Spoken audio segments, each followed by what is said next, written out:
మళ్ళీ సేమ్ అదే కప్పుతో 3/4 కప్పు పల్లి నూనె అండి. పల్లి నూనె అయితేనే నిలువ పచ్చడికి టేస్ట్ బాగా వస్తుంది. ఆవ పెట్టిన పచ్చళ్ళకి పల్లి నూనె కానీ నువ్వుల నూనె కానీ ఉండాలి కంపల్సరీ. మామూలు రిఫైన్డ్ ఆయిల్స్తోనైతే టేస్ట్ బాగోదు అంతగా. 3/4 కప్పు పల్లి నూనె అండి.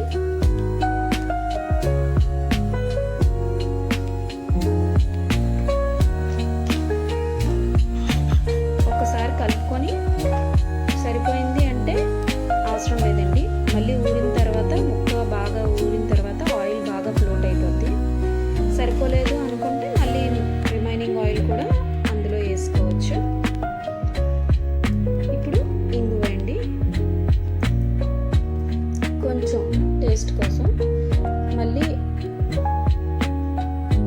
నిలవ కూడా ఉంటుంది ఇంగువ యాడ్ చేయడం వల్ల. కొంతమంది నిమ్మరసం అది యాడ్ చేస్తారు, అలా వేయకూడదండి.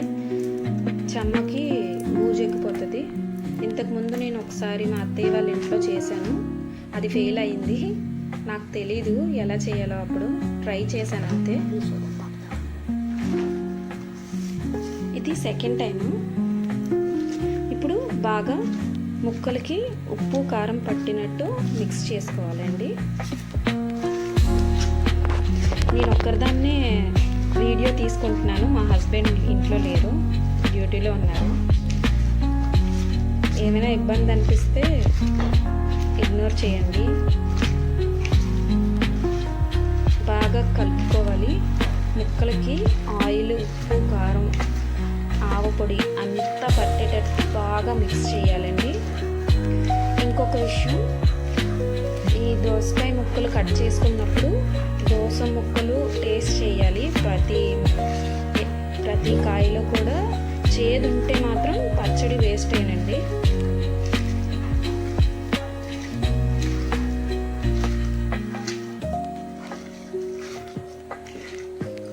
మనం ఎంత బాగా మిక్స్ చేస్తే అంత బాగుంటుందండి ఊరగాయ.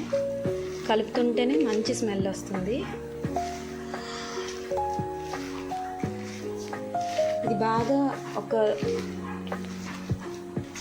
3 days తర్వాత చూస్తే కొంచెం ముక్క బాగా ఉప్పు పీల్చుకొని ఉప్పు కారం బాగా పడుతుంది 3 daysకి.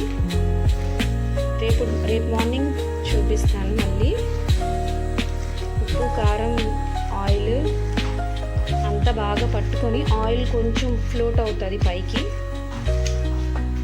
చూడండి, ఆయిల్ సరిపోలేనట్టుగా కనిపిస్తుంది కదా.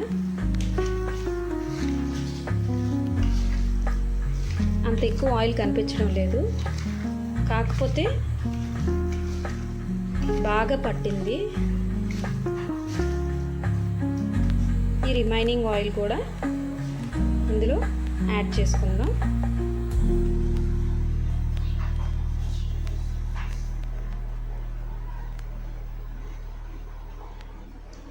ఇప్పుడు ఇంకొంచెం బాగా కలుపుకోవాలి.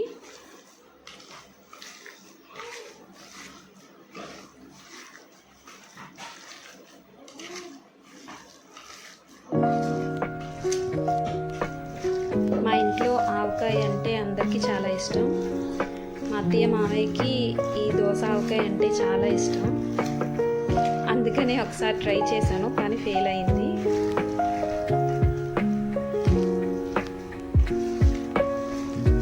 ఈసారి ట్రై చేస్తున్నాను, ఎలా వస్తుందో మీకు చెప్తాను మళ్ళీ నెక్స్ట్ వీడియోలో. వీడియో బాగా డిలే అయిందండి, అంటే జాబ్స్కి వెళ్ళిపోవడం వల్ల సరిగ్గా వీడియోస్ పెట్టలేకపోతున్నాం, ఏమనుకోవద్దు. మాకు ఫ్రీ టైంలో మాత్రం కంపల్సరీ ఏదో ఒక వీడియో పోస్ట్ చేస్తూనే ఉంటాను. పిల్లలకి కూడా సమ్మర్ హాలిడేస్ ఇస్తారు కదా, కంపల్సరీ ఏదో ఒక రెసిపీ మీకు, నాకు తెలిసిన రెసిపీ నా స్టైల్లో మీకు పోస్ట్ చేస్తాను. ఇప్పుడు ఈ ఆవకాయ వేరే సపరేట్ గ్లాస్ జార్లోకి షిఫ్ట్ చేయాలండి. షిఫ్ట్ చేసిన తర్వాత అది అలాగా నిలువ ఉంచాలి. 3 డేస్ తర్వాత తీసి చూస్తే ముక్క బాగా ఊరుతుందండి. టేస్ట్ ఎలా ఉందో అప్పుడు చెప్తాను. ఉప్పు సరిపోకపోతే యాడ్ చేసుకోవచ్చండి, ప్రాబ్లం ఏమీ లేదు. ఇప్పుడు నేను చెప్పిన కొలతల్లో ట్రై చేసుకుంటే పర్ఫెక్ట్గా వస్తుందండి. నేను ట్రై చేసి చెప్తున్నాను. ఒకసారి నా స్టైల్లో ఎలా ఉందో ట్రై చేసి మాకు కామెంట్ ద్వారా చెప్పండి ఎలా ఉంది ఈ ఊరగాయ అని. Thank you all. Subscribe to Satish darling YouTube channel. Like చేయండి, షేర్ చేయండి, సబ్స్క్రైబ్ చేసుకోవడం మాత్రం మర్చిపోవద్దు.